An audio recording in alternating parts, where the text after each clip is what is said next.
All right, everyone, we're back for round 5. That is the second last round. Welcome, everyone. This is your first time joining us, this is CBR MTG. We are watching the CanBrawl 2, an event hosted by Josh and Pat's MTG Auctions, and also hosted by the game store Jolt Games in Mitchell, Canberra, of our nation's capital. And we're about to go into our next round now while I look around for a double adapter. We see on the left side Matthew G on Busstop Grixis. So I'm not sure exactly what makes it Busstop-y, but I'm looking forward to finding out. And then on Max's side, Doomsday. So if you're in the chat, reach out, say hello, say welcome. I'll be mostly interacting with the chat while we wait for another commentator. We heard that Vance perhaps will join us. He's doing bad enough that he would like to drop, but not right now. Soon, perhaps, soon. Okay. Lovely, yeah. Thank you, Violet, for such an incredible deck tech, very informative perspective on the format. Yeah, really, really key analysis from Violet. I was very thankful. The name's correct. I believe so.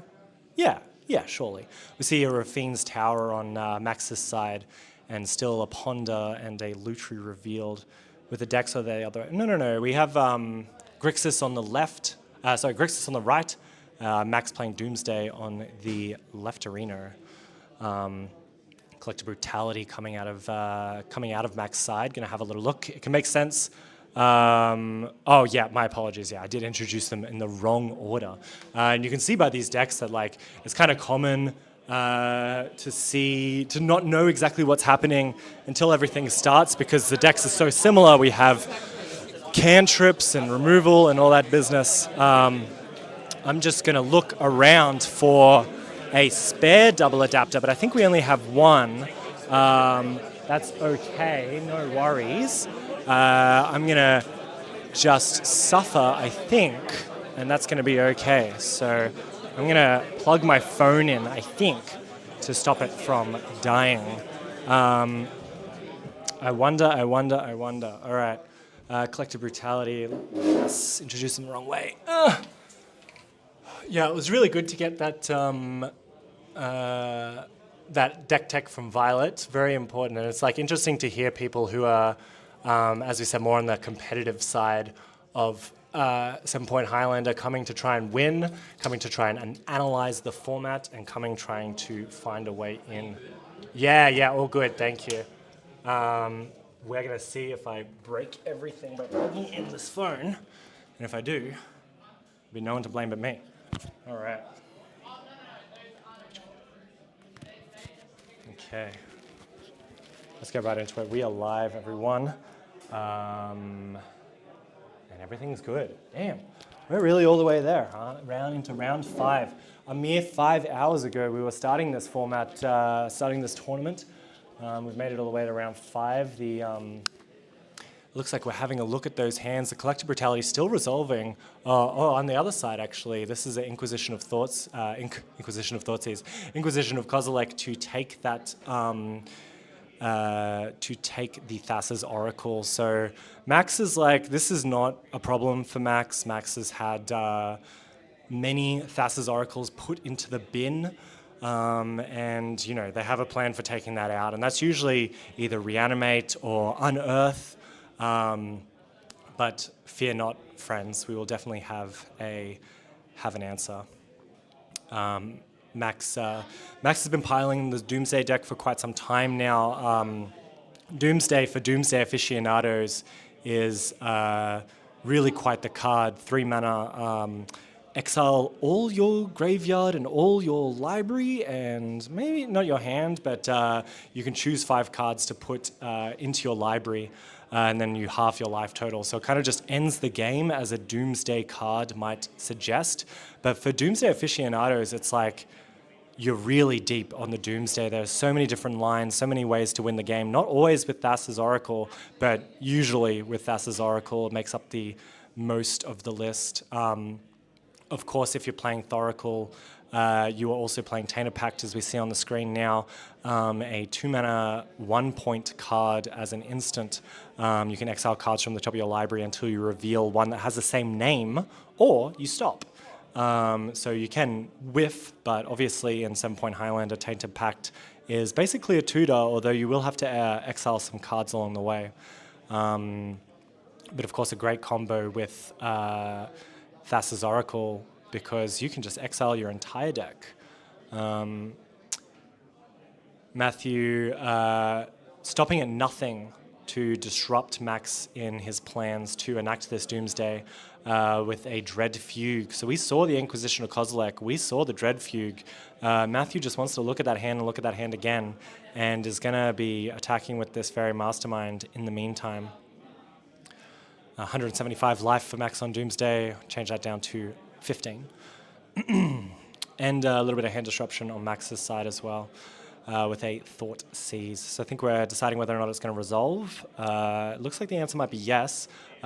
Muddle the Mixture is going to stop the mental misstep that's going to stop the Thought Seize. So Thought Seize is going to resolve. Or not. No, we have a Force of Will stopping that. So it was a little bit of a war happening over there about what was the contents of Matt's hands, but Matt's not giving up. He does not want anyone to know. All right. You can look into the chat now. Got a lot of good feedback from Violet. I will let her know that you all really enjoyed that deck tech. Indoraptor is massive, looking forward to that. Wild Growth Walker, yeah, so this is like, it's nice to see that Explore package from Violet's side in that green-black deck, and it's like, if you're playing Wild Growth Walker, you're going really deep, but she dared to go deep, and it worked out for her. Lovely. Yeah, thank you, Violet, for such an incredible deck tech. Yeah, absolutely. All right, moving back to the games now. We said Gush, 1-point card, bounce 2 islands to your hand if you don't want to pay the mana cost, and draw 2 cards.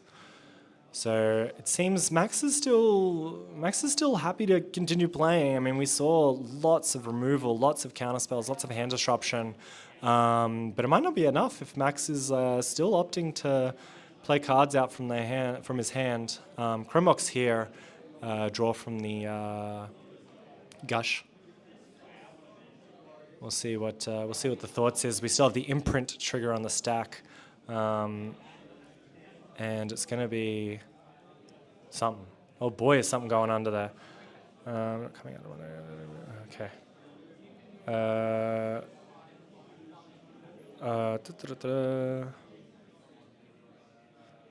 Okay, lovely. Alrighty, Roo. So, yeah, I want to thank, of course, Josh and Pat's MTG Bazaar. We were able to get in there really quickly in between rounds when Pat was doing his handouts, something that's pretty common with a Pat event, Josh and Pat's event.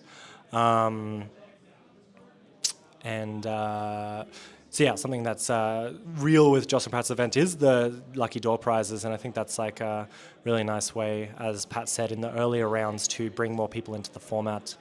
But yeah, the Doomsday, not enough this time to stop Matthew's onslaught, and Matthew's going to take the game, at least for game 1. Let's have a look at what's happening in those hands.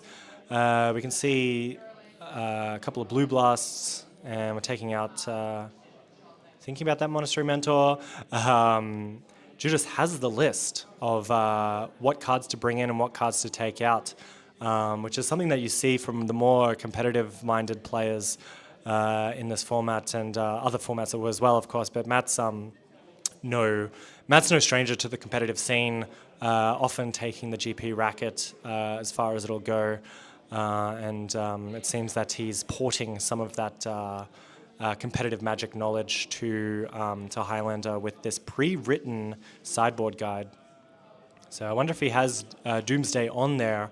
I'll have to ask, but he does have a plan. He's moving some cards around, and we'll see what cards he ends up taking out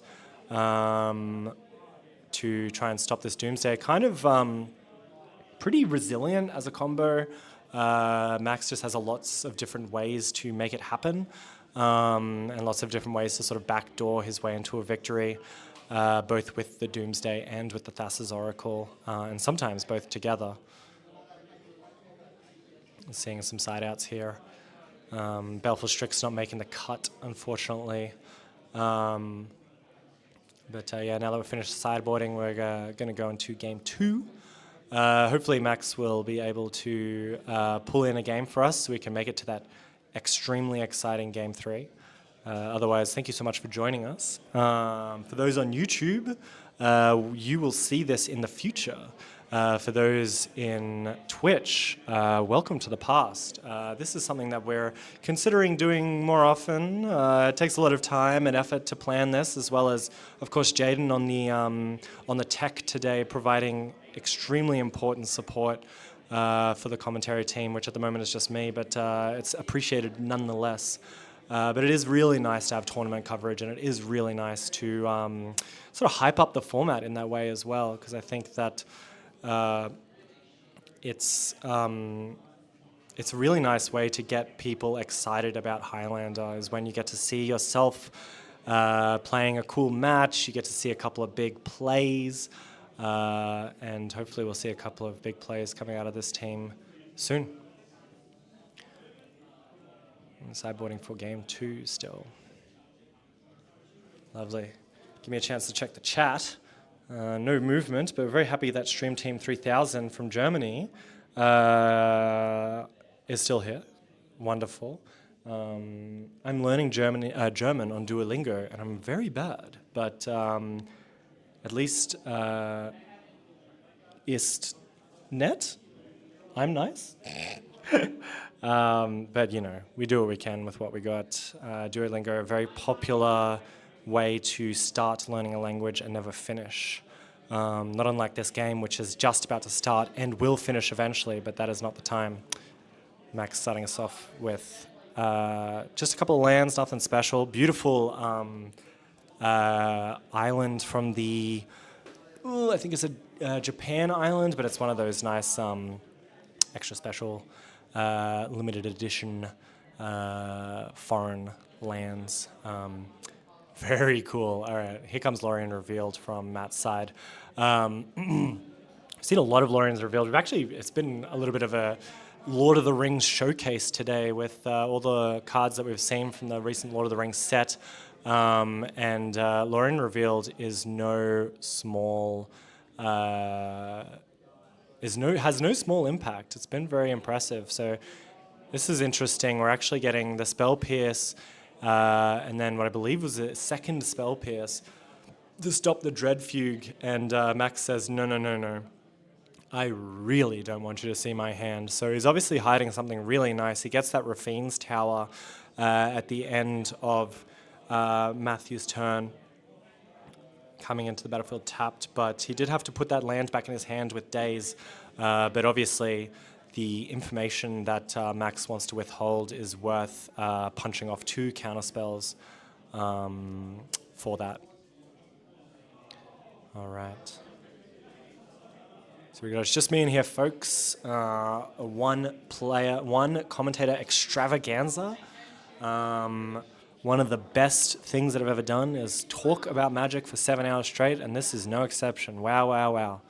Having a great time here. So continuing on with our plays, of course, and Brainstorm being the imprint target for Chromox to cast this Teferi, and it's met with a Daze of its own, and that's pretty interesting because Max was able to power that one out early, and it would have been really influential to keep on the battlefield because Matt's obviously really interested in playing at the end of Max's turn or in response to Max's cards. So to see Matthew have that Daze available must have been quite the kick in the pants for Max, not being able to stop Matthew from doing a bunch in Max's turn. So unlucky on that aspect, but the game still progresses, fortunately. So thought scour at the end of Max's turn for Matt to mill some cards. And we're sort of considering our next plays here. All right. Just to preordain for anyone who doesn't play Highlander that often. Welcome, by all means, enjoy the show. But yes, it's no different to Legacy in the fact that those cantrips are pretty heavily played and very heavily enjoyed. This is an interesting one from Max. We're going to get a Step Through, which is a card that has text. Don't you worry about that. It has a price tag and it has a bunch of stuff, but the only thing that you need to care about is that it has wizard cycling. So for 2 mana, you can cycle Step Through and find yourself a wizard. And Max knows what wizard he wants to get, and that wizard is, of course, Thassa's Oracle. Target of many points, but also the target of the wizard cycling. This is interesting as well. We're going to see a Mystical Tutor here. Mystical Tutor recently depointed as well in sort of an effort to bring people away from the mid-range soup, to bring them away from the initiative, the Minsk and Boos of the world, and maybe just give combo a little bit of a oomph. And Max is taking full advantage of that with Mystical Tutor going down a point. And it's going to get Max the consultation. So, I mean, we have to still protect ourselves from hand disruption, but if Max has hand disruption himself, if he has enough mana, we might be able to see a combo this turn even. And whether or not we're going to try is we're going to find out, but we're floating a black and a blue here from this Gush. We're going to cast the Gush again. This is the perfect time to draw some interaction, some way to stop Matt from stopping Max, but we'll see.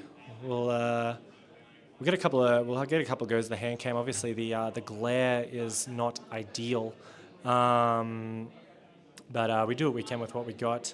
Hand cam. Sweet. Whoops. What am I doing here? Lovely. So we're just thinking through our lines here now, and the Thassa's Oracle has gone on the stack.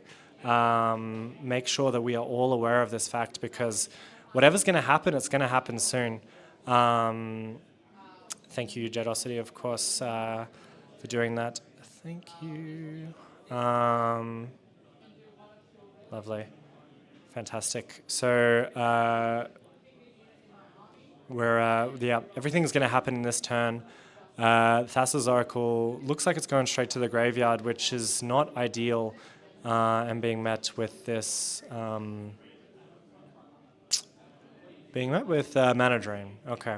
So put the wrong card on the battlefield, which is fine, but yeah, mana drain is going to stop that completely. It's interesting that Max didn't have a plan for that 2 open blue mana, but maybe he was just hoping to draw it off the Gush.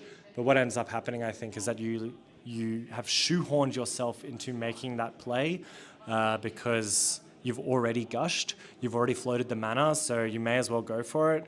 And maybe Max has a backup plan next turn, but he is throwing spell after spell after spell after spell at Matt, and Matt's able to keep up.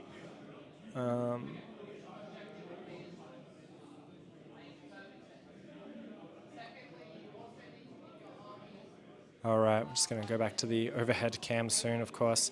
Ooh, and a very unlucky removal spell for that Chrome Mox. This is really going to stifle Max's mana. And we'll see if he has a follow-up for it. But yeah, that is very unfortunate to lose the Mana Crypt. Lose the Chrome Mox. And also go down those lands from Gush. So he's going to have to spend some time getting back into it. Matt with a Gush of his own, drawing 2 cards and floating some mana, I'm sure.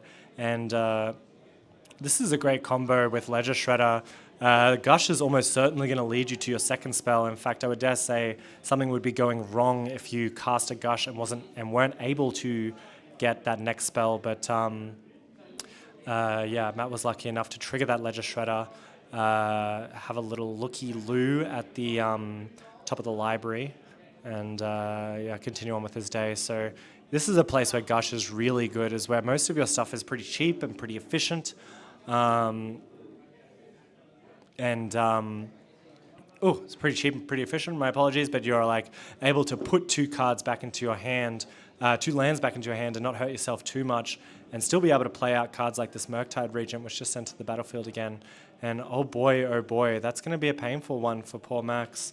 Going down to 17 here from the Ledger Shredder attack. We see a Hydroblast. I think Max perhaps would have wanted it to be a different card to take out this Murktide, but we'll see what's next in store. Monastery Mentor from Max's side. This is like a great stopgap. For Max, he can sort of stem the bleeding a little bit. He can block some of these cards. He can't block Ledger Shredder, unfortunately, and he can't block that Murktide.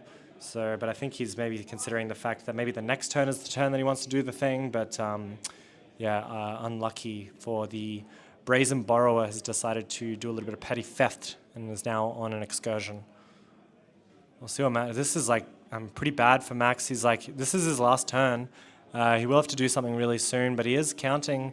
He's counting his cards. He sees we see the misstep now. Thank you very much. We see the misstep. We see the Monastery Mentor. But I mean, the card that we can't see has to be pretty gosh darn good because if it's not going to win the game. And Max really needs to pick one up here so we can go into game 3. I